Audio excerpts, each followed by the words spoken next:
সুপ্রিয় দর্শক বন্ধুরা, আসসালামু আলাইকুম। সবাই কেমন আছেন? আশা করছি যে যেখানে আছেন অনেক অনেক ভালো আছেন। দর্শক বন্ধুরা, বাংলাদেশ থেকে যারা নাথিং ফোন ওয়ান এই ফোনটির জন্য ওয়েট করছিলেন তাদের জন্য সুখবর। নাথিং ফোন ওয়ান বাংলাদেশের মার্কেটে অফিসিয়ালি চলে এসেছে। আর ফোনটি বাংলাদেশের মার্কেটে ইনপুট করেছে কন্ট্রিভান। ভিডিও ডিসক্রিপশনে তাদের যাবতীয় ইনফরমেশন দেওয়া থাকছে। এই ফোনটির হাইলাইটেড বিষয় হচ্ছে এই ফোনটির ইউনিক ডিজাইন। সাথে থাকছে Qualcomm Snapdragon 778G plus 5G chipset এবং আরও থাকছে 50 মেগাপিক্সেলের ওআইএস যুক্ত ক্যামেরা। সো সব কিছু মিলেই ফোনটি কেমন হবে আর দেশের বাজারে এই ফোনটির প্রাইসই বা কেমন হতে পারে, এই সবগুলো প্রশ্নের উত্তর থাকবে আজকের এই ভিডিওতে। আশা করি সম্পূর্ণ ভিডিও জুড়ে আমাদের সাথেই থাকবেন। আর যারা এই ফোনটি সম্পর্কে জানেন না তাদের উদ্দেশ্যে এই ফোনটির স্পেসিফিকেশন আবারও শেয়ার করছি। আর অলরেডি যারা এই ফোনটি সম্পর্কে জেনে গেছেন তারা তো লেজেন্ড। আর আপনারা দেখছেন টিভি টেকটিউব এবং সবসময়ের মতো সাথে আছে আমি প্রান্ত। সো ভিডিওটি ভালো লেগে থাকলে ভিডিওতে একটি লাইক দিতে ভুলে যাবেন না কিন্তু। আর আপনি যদি আমাদের চ্যানেলে নতুন হয়ে থাকেন সেক্ষেত্রে আমাদের চ্যানেলটি সাবস্ক্রাইব করে পাশেই থাকবেন। প্রথমে যদি ফোনটির ডিজাইন এবং বিল্ড কোয়ালিটি নিয়ে কথা বলি তাহলে এই ফোনটির ব্যাক সাইডে থাকছে গ্লাস এবং ফ্রেমে থাকছে অ্যালুমিনিয়াম। তবে ব্যাক সাইডের গ্লাসটা ট্রান্সপারেন্ট বলতে পারেন, এর কারণে ভিতরের অনেক কিছুই দেখা যাচ্ছে। এই ফোনটির থিকনেস করা হয়েছে 8.3 মিলিমিটার এবং ওজন করা হয়েছে 193 গ্রাম। ভালো ব্যাপার হচ্ছে ফোনটির ব্যাক সাইডে আপনারা মাল্টিপল এলইডি লাইটস পেয়ে যাচ্ছেন, যার নোটিফিকেশন, চার্জিং প্রসেস এবং ক্যামেরা ফিল্ড লাইট হিসাবে ব্যবহার করা যাবে। আর এই বিষয়টি পার্সোনালি আমার কাছে কিন্তু খুবই ভালো লেগেছে। আশা করি আপনাদের কাছে ওই বিষয়টি ভালো লাগবে। এই ফোনে থাকছে IP53 ডাস্ট অ্যান্ড স্প্লেশ প্রোটেকশন। এক কথায় বলতে গেলেই ফোনটি ওয়াটারপ্রুফ। তবে এই ফোনে আপনারা 3.5 মিলিমিটার হেডফোন জ্যাক পাচ্ছেন না।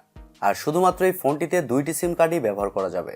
নাথিং ফোন ওয়ান এই ফোনটির সামনে আসলে আপনারা পেয়ে যাচ্ছেন একটি ফুল ভিউ ডিসপ্লে, যার উপরের অংশে বাম সাইডে পাঞ্চলের মাধ্যমে বসানো থাকছে সেলফি ক্যামেরাটি।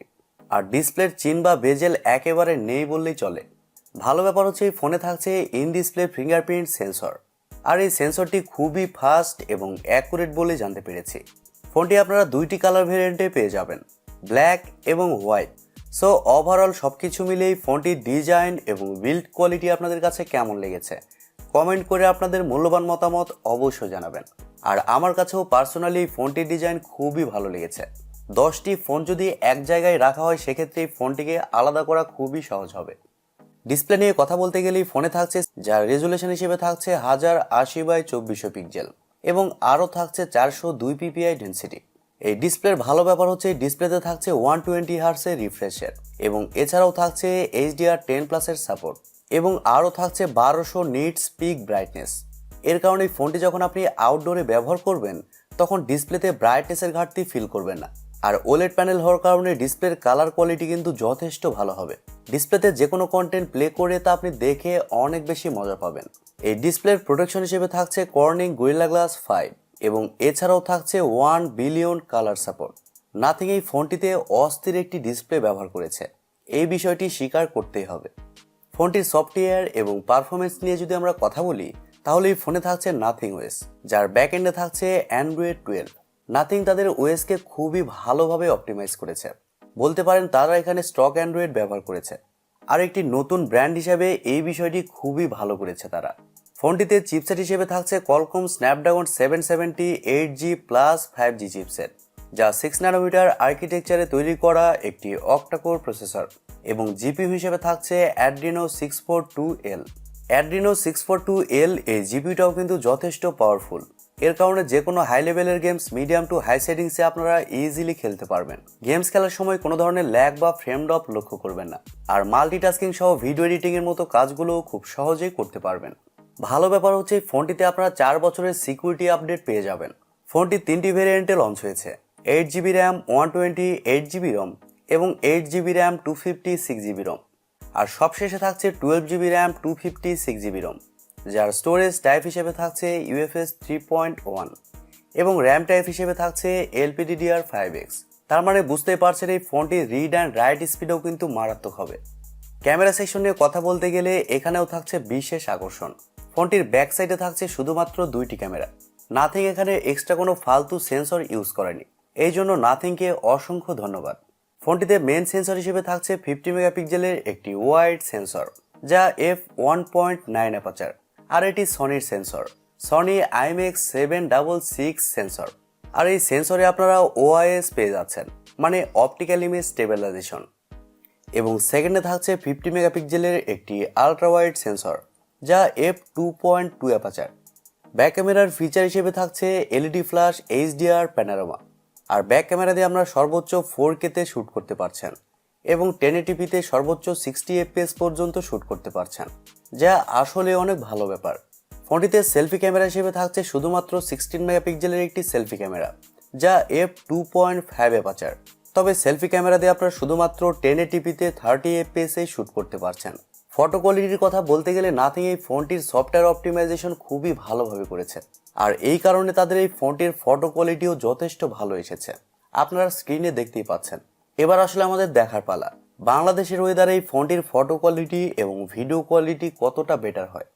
ফোনটিতে এছাড়াও থাকছে স্টেরিও স্পিকার সিস্টেম, এর কারণে ফোনটির অডিও কোয়ালিটি দারুণ হবে।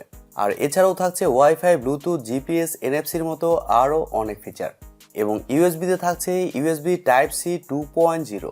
ফোনটির ব্যাটারি এবং চার্জার নিয়ে যদি আমরা কথা বলি, তাহলে এই ফোনে থাকছে 4500 mAh এর একটি ব্যাটারি। আর ফোনটিকে চার্জ করার জন্য থাকছে শুধুমাত্র 33 ওয়াটের একটি চার্জার। আর নাথিং বলছে এই ফোনটিকে এই চার্জার দিয়ে 100% চার্জ করতে সময় লাগবে মাত্র 70 মিনিট, মানে 1 ঘন্টা 10 মিনিট। ভালো ব্যাপার হচ্ছে এই ফোনটিতে আপনারা 15 ওয়াটের ওয়্যারলেস চার্জিংয়ের সাপোর্টও পেয়ে যাচ্ছেন এবং 5 ওয়াটের রিভার্স ওয়্যারলেস চার্জিংয়ের সাপোর্টও পেয়ে যাচ্ছেন। 4500 mAh ব্যাটারি থাকলেও এই ফোনটিতে আপনারা একদিনের ব্যাটারি ব্যাকআপ খুব ভালোভাবে পেয়ে যাবেন, যেহেতু এই ফোনটিতে একটি ভালো চিপসেট ব্যবহার করা হয়েছে। সো ব্যাটারি ব্যাকআপের দিকে এই ফোনটি খুবই ভালো হবে। এবারে কথা হচ্ছে এই ফোনটির বাংলাদেশের মার্কেটে প্রাইস কেমন হতে পারে। দর্শক বন্ধুরা, ফোনটির দেশের বাজারে প্রাইস কেমন হবে তা এই মুহূর্তেও জানা যায়নি, তবে আমরা আশা করছি এই ফোনটির প্রাইস 45 থেকে 50,000 টাকার মধ্যেই থাকবে। তবে প্রথম 500 জন যারা কান্ট্রিভান থেকে ফোনটি কিনবেন তারা পাবেন স্পেশাল অফার। আর 25 তারিখ থেকেই ফোনটি প্রি অর্ডার শুরু হবে। প্রথম 500 জন এই ফোনটি নেওয়ার জন্য ভিডিও ডিসক্রিপশনে থাকা অ্যাড্রেসে রেজিস্ট্রেশন করতে পারেন। আমি পার্সোনালি খুবই অবাক হয়েছি যে এই ফোনটি লঞ্চ হওয়ার সাথে সাথে বাংলাদেশের মার্কেটেও চলে এসেছে। গত ভিডিওতে আমরা বলেছিলাম এই ফোনটি 1 থেকে 1.5 মাসের মধ্যে বাংলাদেশের মার্কেটে চলে আসবে, তবে আমাদের সবাইকে অবাক করে কান্ট্রিভান এই ফোনটি বাংলাদেশের মার্কেটে লঞ্চ করেছে। তাদের কাছ থেকে এই ফোনটি আপনারা অফিসিয়াল ওয়ারেন্টি সহ পেয়ে যাবেন। সো আর দেরি কেন, এখনই আপনারা রেজিস্ট্রেশন করে রাখতে পারেন। আর 25 তারিখ থেকেই ফোনটির প্রি অর্ডার শুরু হবে, আপনারা প্রি অর্ডারের মাধ্যমে এই ফোনটি নিয়ে নিতে পারবেন। আশা করি নাথিং ফোন 1 এই ফোনটি সম্পর্কে আপনারা বিস্তারিত খুব ভালোভাবে বুঝতে পেরেছেন। প্রিয় দর্শক বন্ধুরা, এই ছিল আজকের ভিডিওটি আপনাদের কাছে কেমন লেগেছে কমেন্ট করে অবশ্যই জানাবেন। আর ভিডিওটি যদি সত্যিই ভালো লেগে থাকে তাহলে TechTube চ্যানেলটি সাবস্ক্রাইব করবেন, ভিডিওতে একটি লাইক দিবেন আর সবসময় আমাদের পরিবারের একজন হয়ে থাকবেন, কারণ আপনাদের সাপোর্ট এবং ভালোবাসা সবসময় প্রয়োজন। সো আজকের মতো এই পর্যন্তই, দেখা হবে পরবর্তী কোনো নতুন ভিডিওতে। ততক্ষণ পর্যন্ত সবাই ভালো থাকবেন, সুস্থ থাকবেন এবং নিজের খেয়াল রাখবেন। টাটা।